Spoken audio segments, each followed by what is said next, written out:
تحبون اللہ فتابعون یحببکم اللہ یغفر لکم ذنوبکم واللہ غفور رحیم قل اطیعوا اللہ ورسولہ فإن تولوا فإن اللہ لا يحب الکافرین۔ صلوات پڑھیں محمد وآل محمد۔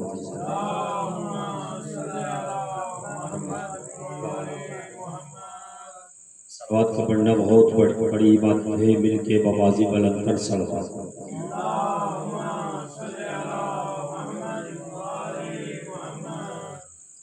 حضرین محترم، میں دعا گو ہوں بانیان عشاء محرم کے لیے کہ مالک آل محمد ان کی توفیق خیر میں اضافہ فرمائے اور مولا نے وسیع رزق عطا فرمائے، اور میرے بھائی ندیم بھائی اسد کو، عقیل بھائی کو، وسیم بھائی کو میرے مولا ایک مادمی عطا فرمائے جو عزاداری کو، اس سلسلے کو سنبھالے۔ میرا مالک محمد و آل محمد کے صدقہ سے زندگی والا عزادار عطا فرمائے۔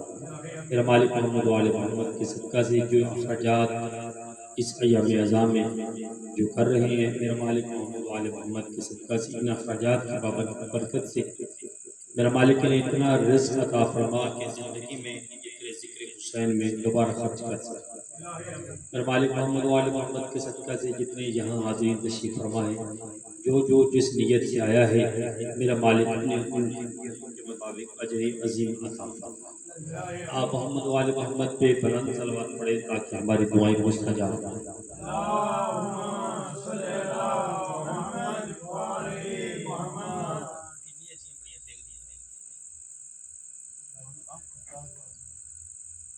اللہم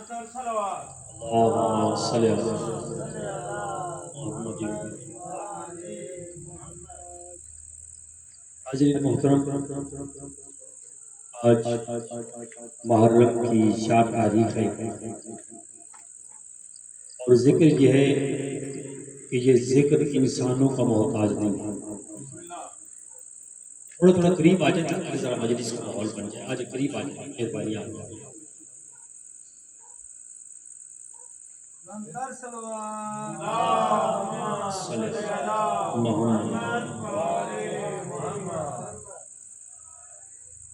یہ ذکر جو ہے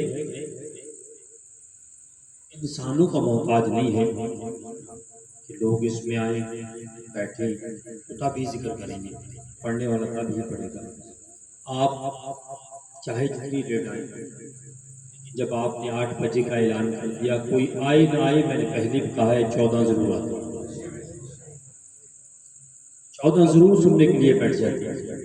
لیکن آج ہمارے یہاں سلسلہ بن گیا، طریقہ کار بن گیا، بھئی ابھی پہلے شروع نہیں ہوئی، بھئی ابھی ہم جائیں گے نہیں، ابھی 2-3 بندے ابھی شروع ہوئی، ابھی یعنی حدیث غذا ہوئی، یعنی پہلے شروع سے لے کے اینڈ تک ان عظام فرش عذاب پہ بیٹھنا۔ میں نے کل بھی کہا تھا کہ اگر دنیا کو فرش عذاب پہ بیٹھنے کا علم ہو جائے، مولا امام زین العابدین علیہ السلام فرماتے ہیں صلی اللہ محمد وآلہ، دنیا کو اگر فرش عذاب پہ بیٹھنے کا علم ہو جائے کہ فرش عذاب کی اہمیت کیا ہے، تو اپنے گھر جانا چھوڑ دو، گھر کی فکر کرنا چھوڑ دو، اتنی اہمیت ہے فرش عذاب۔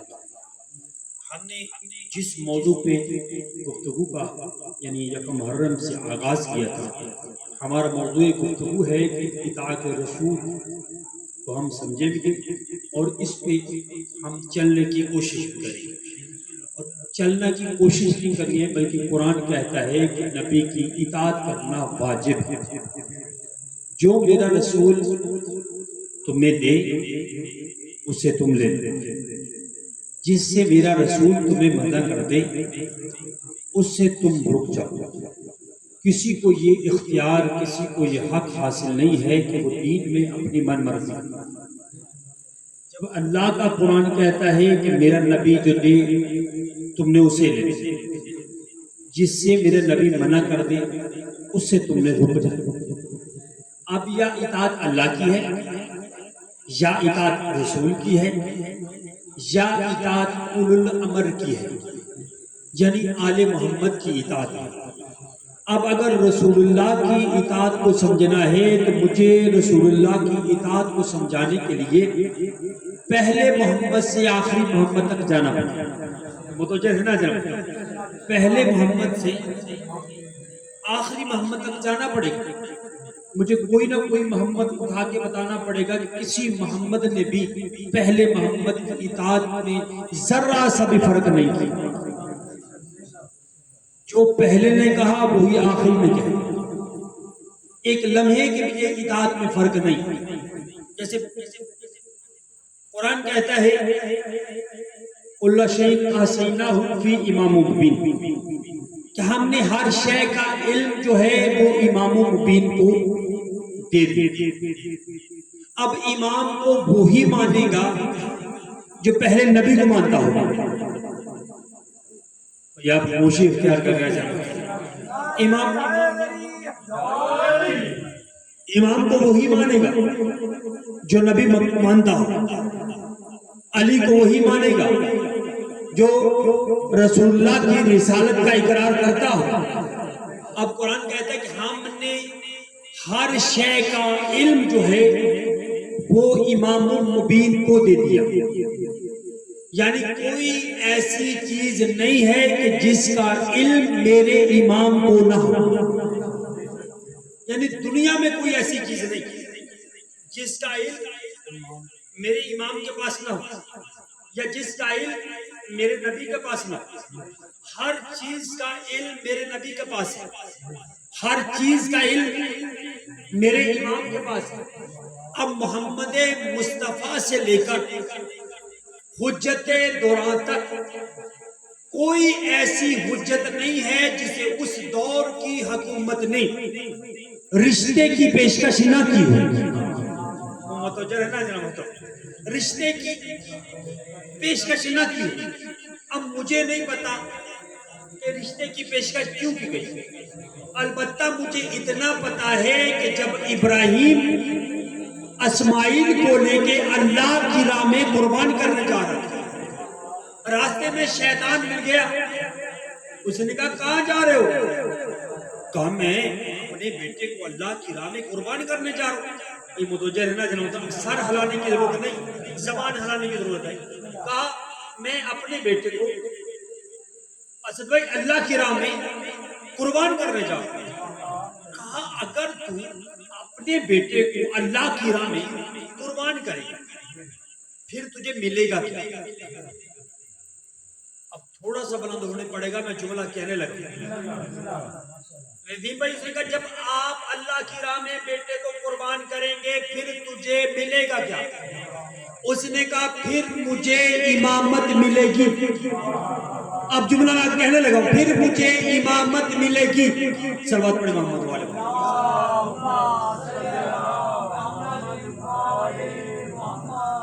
آنے والے آتے ہی رہیں گے، لیکن آپ ادھر ادھر دیکھ کے میری بات کو ضائع نہ کریں، قریب قریب تشریف لے آؤ، آگے آ جائیں، پیچھے والے بیٹھنے کو آسانی ہو۔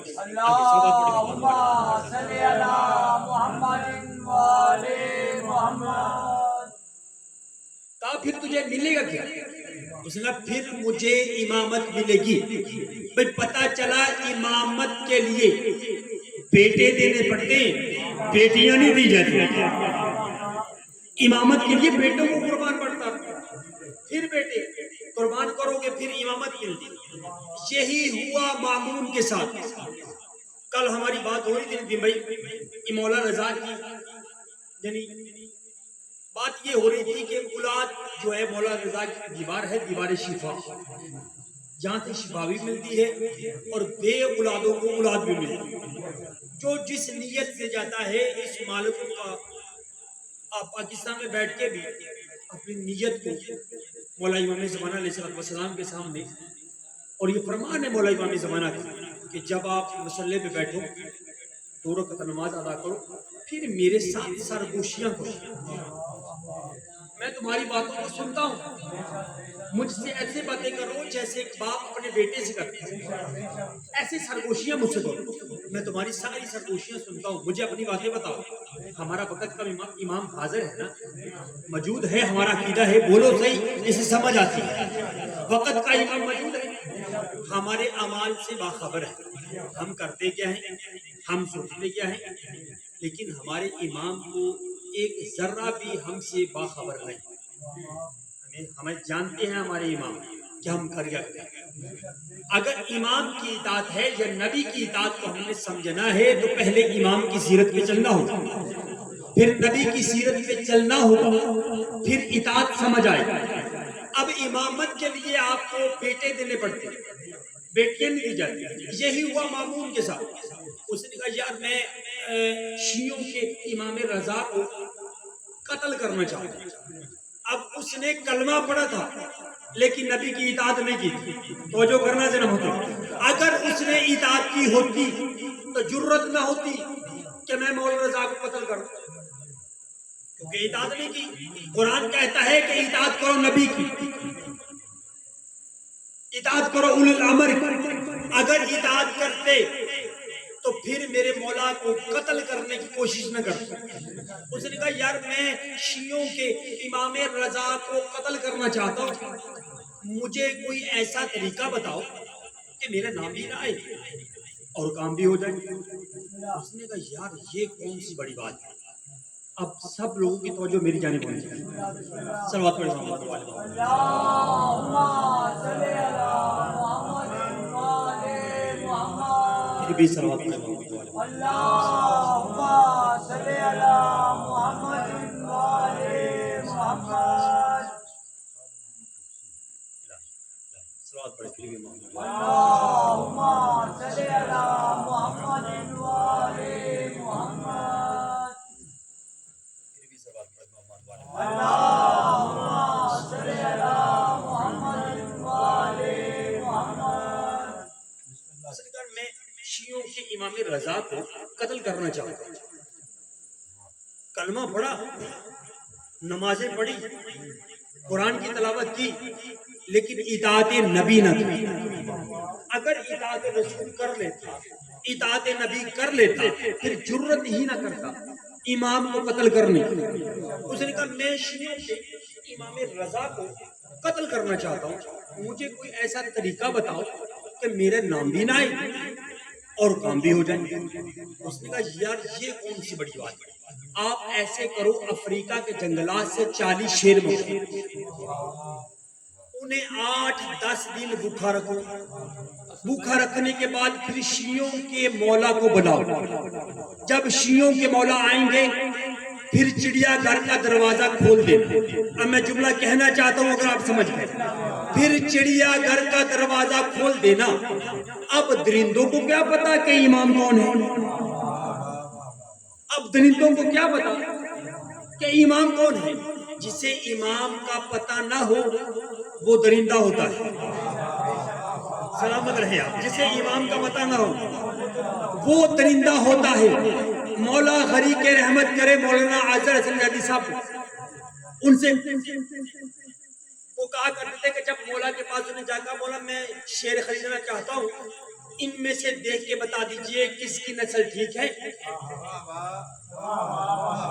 سلامت رہے آپ. کس کی نسل ٹھیک ہے، کس کی نسل ٹھیک نہیں. مولا بڑے دربار میں بیٹھے ہوئے تھے، میرے مولا رضا بڑے دربار میں بیٹھے ہوئے. جب اس نے کہا نا مامون نے کہا مولا میں شیر خریدنا چاہتا ہوں، ان میں سے دیکھ کے بتا دیجئے کس کی نسل ٹھیک ہے اور کس کی نسل ٹھیک نہیں ہے. بڑے دربار میں مولا اس کی رد کی کہتے اچھا مامون تم لوگ بھی نسل کا خیال رکھتے ہو. سلامت رہے آپ، سلامت رہے آپ، زندگی دراز ہوا. یا علی تم لوگ بھی نسل کا خیال رکھتے ہو. کہا جی مولا میں نے جانور خریدنے، ان میں سے دیکھ کے بتا دیجئے کس کی نسل ٹھیک ہے کس کی نسل ٹھیک نہیں. مولا فرماتے ہیں بھئی شیر خریدنے تو نے، میں نے تو صرف بتانا ہے کس کی نسل ٹھیک ہے کس کی نسل ٹھیک نہیں ہے. مولا فرماتے ہیں ایسے کرو چلو میرے ساتھ، شیر تم نے خریدنے، میں نے تو صرف بتانا ہے کس کی نسل ٹھیک ہے کس کی نسل ٹھیک نہیں. کہتا مولا میں آپ کے ساتھ نہیں جاؤں گا. مولا فرماتے ہیں شیر خریدنے تو نے، میں نے تو صرف بتانا ہے کس کی نسل ٹھیک ہے کس کی نسل ٹھیک نہیں. کہتا مولا میں آپ کے ساتھ نہیں جا سکتا. مولا فرماتے چلو یوں کر لیتے ہیں، میں چڑیا گھر میں داخل ہوتا ہوں، تم چڑیا گھر کی چھت پہ چلے جاؤ. خدا کی قسم میں نے اپنی آنکھوں سے پڑھا ہے کہ جیسے ہی میرے مولا رضا